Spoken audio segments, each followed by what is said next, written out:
School really must be tiring. Hey little one, we're home. Still waking up, huh? No worries. Dad's got you.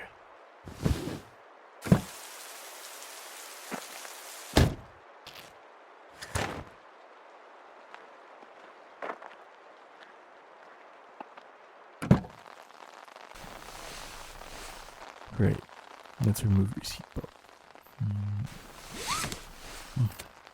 There you go. I know your umbrella is still in your bag, but we don't need it.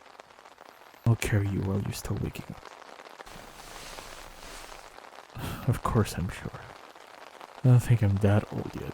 I can still carry my daughter to our home. Here, hold on tight. It's a little cold out here. I'll help you stay warm though. I'll grab your bag and just going to double check that I didn't forget anything. We're good.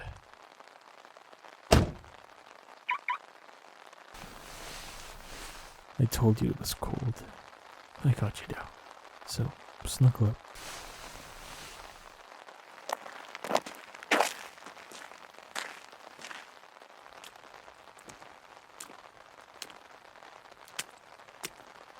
We're almost there, where we can be warm and cozy.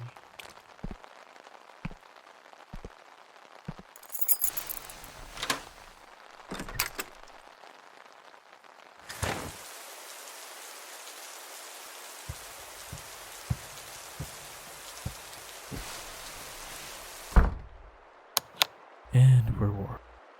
Well, at least it's not raining here. Right. Remove your shoes and go sit on the couch. I'll go light the fireplace so it actually gets warm here. Also, wrap a blanket around you.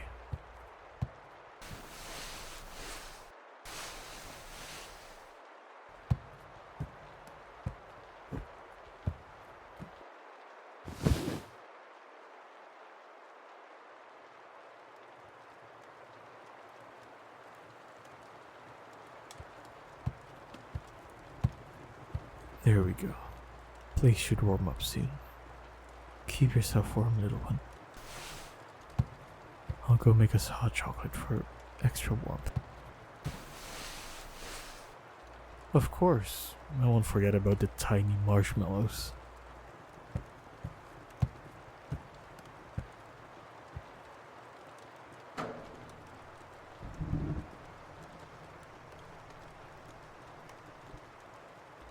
We have to properly boil the milk, and the kettle is best at doing that.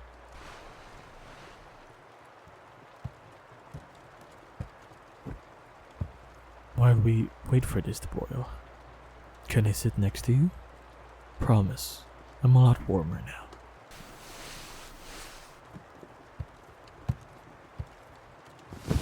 Thank you. I would love to share a blanket with you.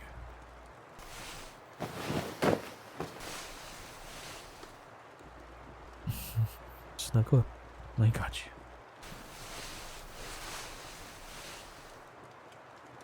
I'm gonna assume that school is stressing you out right now. I know I'm probably stating the obvious here, but it's alright to be stressed. Even I get stressed. It doesn't matter if yours and mine is drastically different from each other. They're equally important to acknowledge. How did I know? It's a pretty safe assumption. Also, whenever we drive home, you always tend to fall asleep. Only when I pick you up from school though. Every other time, you're wide awake. Fatigue from stress is rough, to put it lightly. Like I said, little one, it's alright to be stressed. And you're more than allowed to fall asleep in our car rides home. No worries. I brought this all up to tell you that now you can relax. You're safe here. You can just breathe and not worry about anything but staying warm.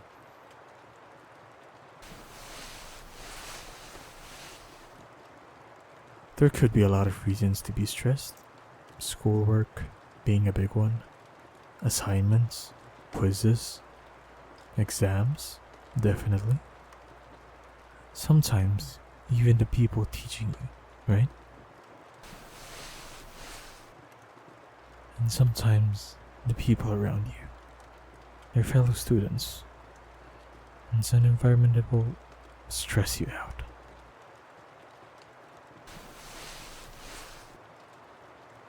But here, in our home, you can just relax.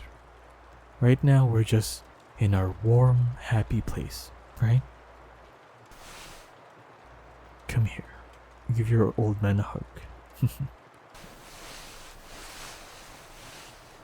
I got you. I got you, little one. I got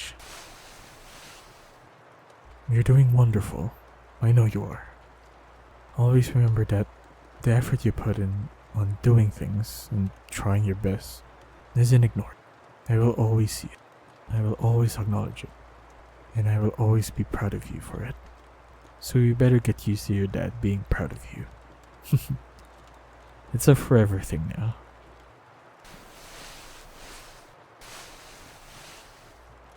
Just please try not to wear yourself thin. Focus on what you need to focus on. It's less stressful once you think that everyone else around you is also stressed out. Some more than others. Some of them probably hiding it very well, but stressed nonetheless. They also want to do the things they need to do and get back to their warm and happy place, like where you are now. On the topic of other people, try not to worry about what they think of you, alright? Some of them will probably be mean about it. Some of them will be nice. And that's wonderful. But if ever there's someone being mean or negative towards you, just remember me.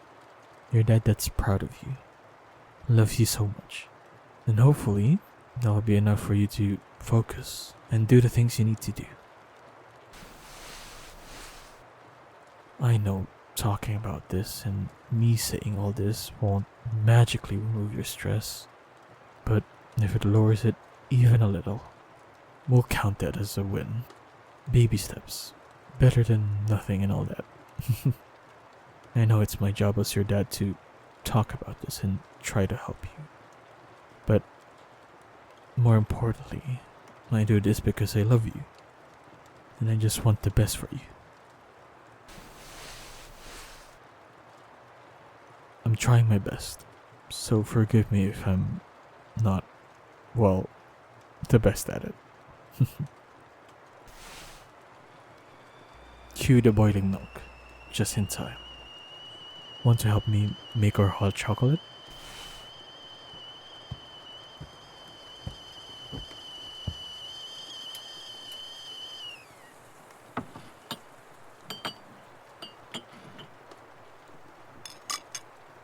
Here, open up our hot chocolate packets.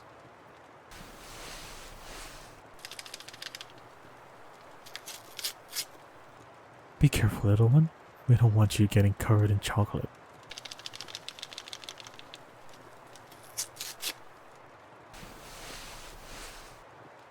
Thank you. They're open perfectly.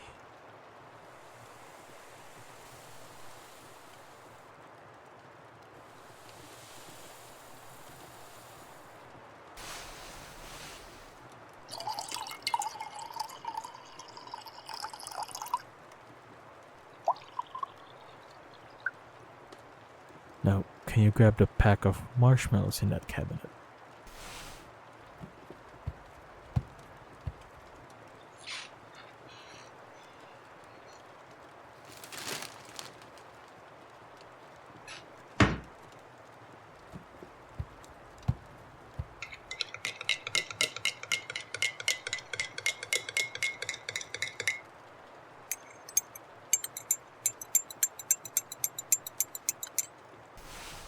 Thank you again, little one.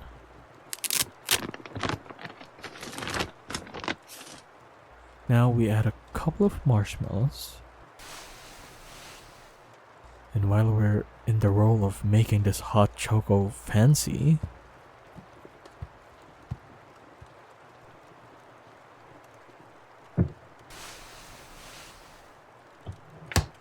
how about we add a dash of whipped cream for texture?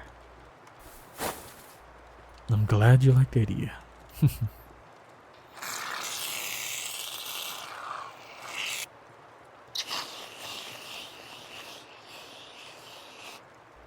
And to put the fanciness to the extreme, how about we add a strawberry right on top? I think we outdid ourselves this time, little one. That looks fancy, right?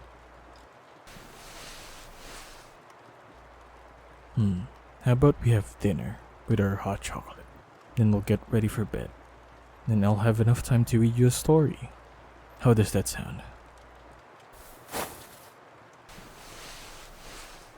Let's do that then. Now, what do I pair hot chocolate with?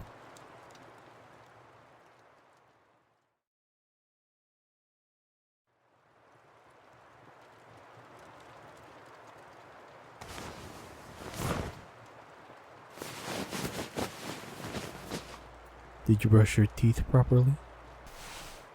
Give me a smile. A big one. Great job, little one. Now get cozy in your bed, and I'll read you a bedtime story.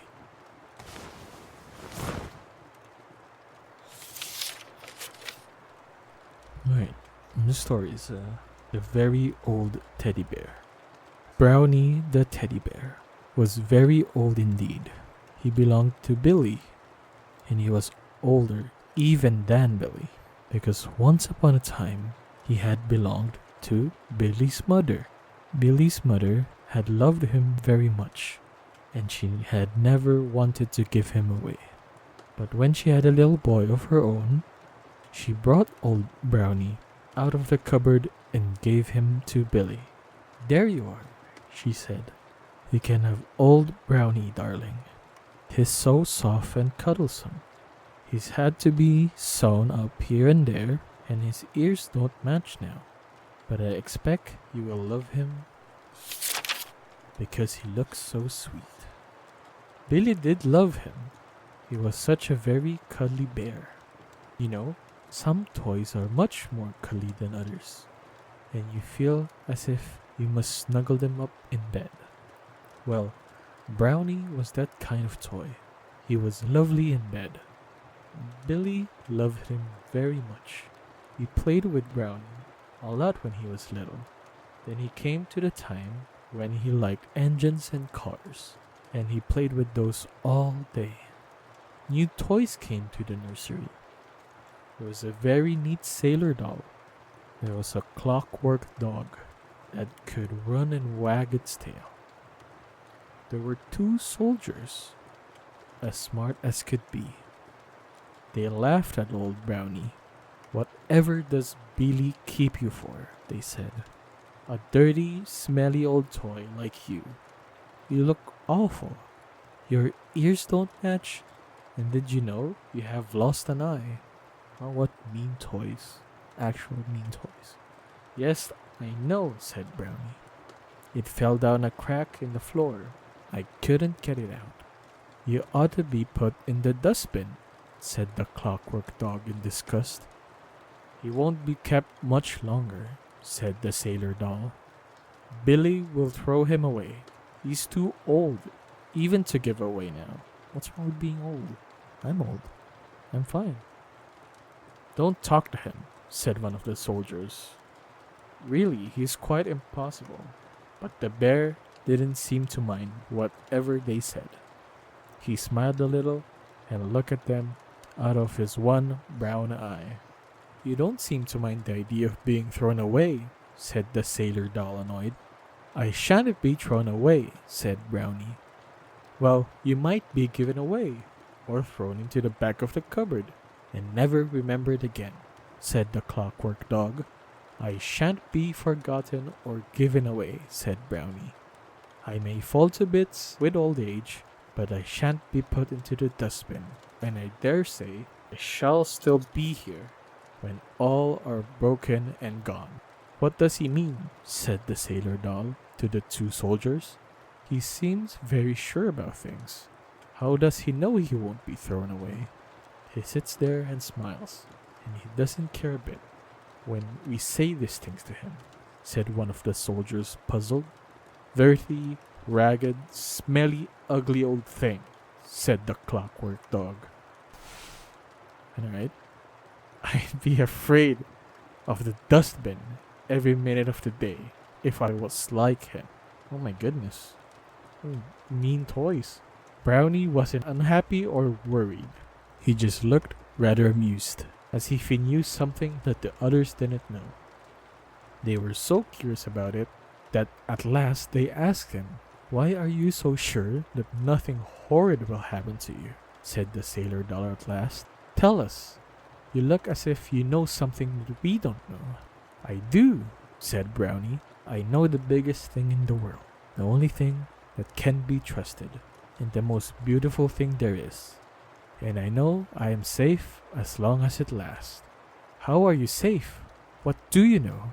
What is the biggest thing in the world?" said the other toys in surprise.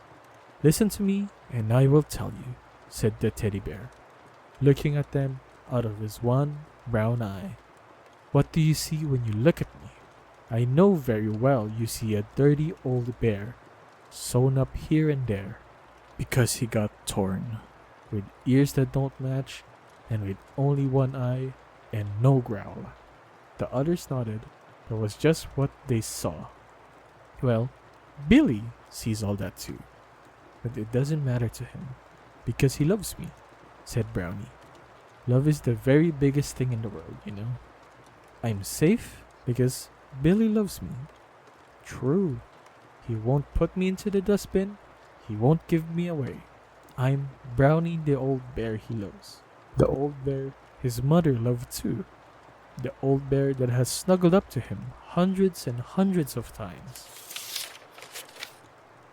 "Oh," said the sailor, "he must love you a lot, Brownie." "He does," said Brownie. "I am a lucky bear, because I've been loved a lot. I've loved Billy's mother too, and of course I love Billy. No wonder I'm happy." "Yes, no wonder you are happy," said the clockwork dog. "I like to be loved like that too. You must feel very safe when you are loved." "True. It's a pity there isn't more love in the world, Brownie. There doesn't seem enough to go around." "There really is," said Brownie. "True. But we don't all do our share and love one another. I know you hate me, for instance, but I can't help being old and ragged. Same. I feel you, Brownie." "No, we don't hate you," said the sailor doll, looking suddenly ashamed. "We weren't very wise, that's all. We didn't know, we didn't think about the biggest thing in the world. Please be friends with us, will you?" "Of course," said Brownie, delighted. "I'll do anything I can for you. I'll tell you stories of the time when Billy's mother was a little girl, if you like. I know such a lot of stories." But before he could tell them one, Billy came in. "Where's old Brownie?" he said. "Oh, there you are. Come along, Brownie. I want to cuddle you tonight, because I feel lonely. Mother's gone away for a bit, you know. We'll snuggle up in bed together, dear old cuddly bear." "How Billy loves Brownie," said the sailor doll to the others. "No wonder he feels safe. Must be nice to be loved like that. Let's be friendly and loving to him now, shall we? Because he really is such a nice old bear." "I expect you wonder what happened to old Brownie. Well, he belongs to Billy's little sister now, and she takes him to bed every night and loves him. So he knows quite a lot about the biggest thing in the world, doesn't he? That lucky old bear." "Well, that's very sweet. I like how the toys are now friends." "You want me to read another one?" "Sound asleep already. Here, Let me just tuck you in more. I don't want you getting cold. I am truly proud of you, little one. You really are doing wonderful, leave it or not. I'll never get tired of letting you know whether you can hear it or not. It's some good rest. We'll be making more wonderful memories tomorrow, after all. I love you, little one.